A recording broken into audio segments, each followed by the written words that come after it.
for a while in Vail. Colorado. In Vail, Colorado, before it was Vail.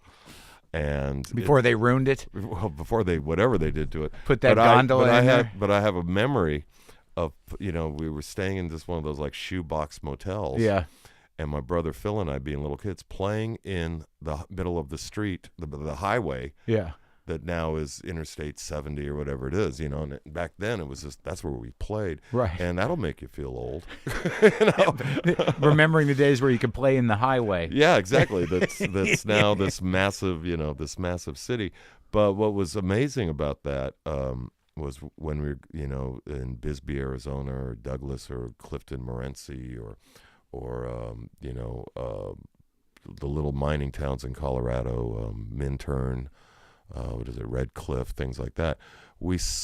Those were mining towns, meaning basically company towns. And so there were a few times where there'd be like midnight clandestine meetings, and we were, I was like 5-6 years old, and our dad was always, he gave us this education about there's another world besides the world that is presented to you, besides what you see on TV or besides what you read in the newspaper. There's this other thing, another side to the story, basically, and we learned that real early.